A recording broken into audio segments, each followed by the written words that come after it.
जय शिवराय. आदेश. श्री सिद्ध ब्रह्मनाथ महाराज मठ तीर्थक्षेत्र पारुंडे इथल्या नवनाथ मूर्ती प्राणप्रतिष्ठा महोत्सवानिमित्त उपस्थित असणारे सगळेच आदरणीय संत महंत ज्यांच्या अमोघ वाणीतून शिवमहापुराणची कथा ही ऐकायला मिळाली, त्या माताजी आपण सर्वजण सुरुवातीला खरं तर सगळ्या संत महात्म्यांचं छत्रपती शिवरायांच्या जन्मभूमीमध्ये मनापासून स्वागत करतो.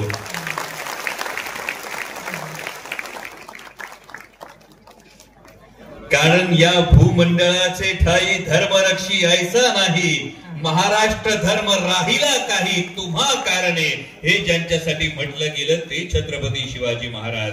अंगणातली तुळस, घरातली माय आणि गोठ्यातली गाय ज्यांनी सुरक्षित ठेवली आणि मंदिरातले देव ज्यांनी सुरक्षित ठेवले ते छत्रपती शिवाजी महाराज. आणि त्या छत्रपती शिवाजी महाराजांच्या पावनभूमी या सगळ्या संत महंतांचे खरं तर आज पाय लागले.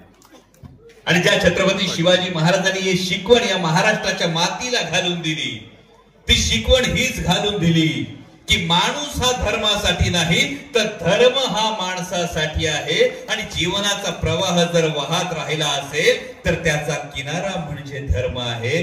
धर्मानं किनाऱ्यासारखं राहावं, ज्यानं जीवनाला दिशा द्यावी. कधीही धर्मानं बाण बनून जीवनाचा प्रवाह अडवू नये, ही शिकवण ज्यांनी दिली त्या छत्रपती शिवाजी महाराजांच्या मातीत खरं तर आज आपण सर्वांचे पाय लागले. साधू संत येती घरा तोची दिवाळी दसरा. खरं तर जयश्राव मी विनंती केली होती आपल्याला की कृपया जे काही योगदान दिलं त्यासाठी कृपया माझा सत्कार करू नका.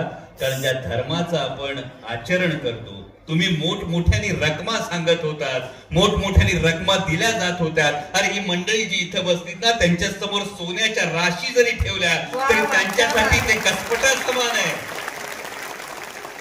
ही सगळी संन्यासी मंडळी आहे आणि यांच्यामुळं धर्माचा जो आशीर्वाद आपल्या पाठीवर आहे, आपल्या डोक्यावर आहे, आपल्या धर्माची संस्कृती ही सांगते. जेव्हा मोठमोठी अक्षरात आम्ही पाट्या लावतो ना, तेव्हा एकदा विचार करा, जर उजव्या हाताने दान दिलं ना तर डाव्या हाताला कधी कळू द्यायचं नसतं, त्याचं कधी प्रदर्शन करायचं नसतं. तर ते पावतं, तर ते भावतं. जी भावना होती, तुम्ही वारंवार सांगितलं मंडपाचं दिलं, मंडपाचं दिलं, मंडपाचं दिलं, काहीच नाही दिलं. नाथांच्या प्रती मी पुन्हा सांगतो, छत्रपती शिवरायांचा मावळा आहे. एका ताटामध्ये एक घास पंचपक्वानाचा असेल तर दुसरा घास राखीचा घेऊन जगणारा माझा राजा होता. आपल्या सगळ्यांना माहिती आहे खरं तर दुसरी टर्म आहे माताजी. खासदारांना 36 विमान प्रवास असतात मोफत. तुम्हाला अमोल कोल्हे बिझनेस क्लास मध्ये बसलेला दिसणार नाही. मला एका पत्रकाराने विचारलं, जेव्हा खासदारांना 36 बिझनेस क्लास असतात अमोल कोल्हे का बसत नाही? मी शांतपणे विचारलं, जसं मगाशी माताजींनी कथेत सांगितली ती मेथीची भाजी नश्वर असते, तसं पद हे कधीही जाऊ शकतं. आज उद्या परवा कधी ना कधी जेव्हा पद जाईल तेव्हा ती रिकामी खुर्ची माझ्या दुःखाचं कारण होता कामा नये.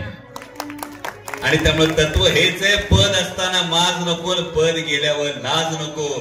जायचंय ते त्याच कपड्यात गुंडाळून आणि त्याच चितेवर जर जायचं असेल तर जन्माला आल्याच्या पहिल्या श्वासापासून शेवटच्या श्वासापर्यंत जे अंतर असेल त्यामध्ये जर मानवतेसाठी काही करता आलं, जर देवासाठी काही करता आलं, जर धर्मासाठी काही करता आलं आणि त्या पलीकडे जाऊन देशासाठी काही करता आलं तर आपलं जीवन सार्थकी लागलं हे आपण मानतो. हाच आशीर्वाद आपण सगळ्यांनी हा कायम ठेवावा.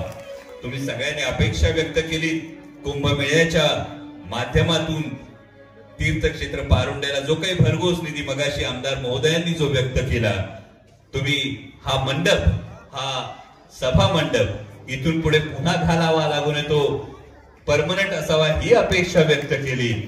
मला असं वाटतं की जेव्हा ज्या ज्या ठिकाणी नाथांची कृपा आहे, म्हणजे खरं तर अध्यात्माला मिळालेलं फार मोठं योगदान आहे नाथ संप्रदायाचं. नाथ संप्रदायाचं इतकं मोठं योगदान आहे. तंत्र मंत्र योग हे योगदान जर कोणी दिलं असेल तर नाथ संप्रदायाला, वारकरी संप्रदायाचा उगम जेव्हा पुढे नाथ संप्रदायातून होतो, आज जीवनाचा आधार असलेल्या नाथ संप्रदायाची जेव्हा आपण प्रामाणिकपणे भक्ती करतो, तेव्हा तुमची प्रत्येक मनोकामना पूर्ण करण्याची ताकद कुठल्याही माणसात नाही, ती नाथांमध्ये आहे, याची ताकद लक्षात ठेवा. आणि आज आपण सर्वांना आज साधू संतांचे आशीर्वाद घ्यायचे. आपण सर्वजण इथं आलात, खरं तर भरून पावलो.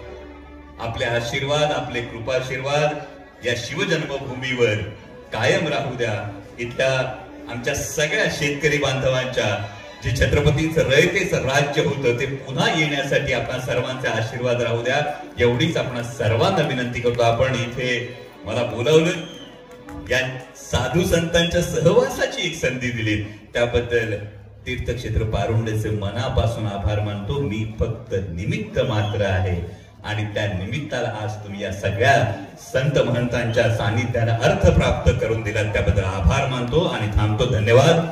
जय शिवराय. आदेश. धन्यवाद दादा. तुम्ही इथे व्यासपीठावर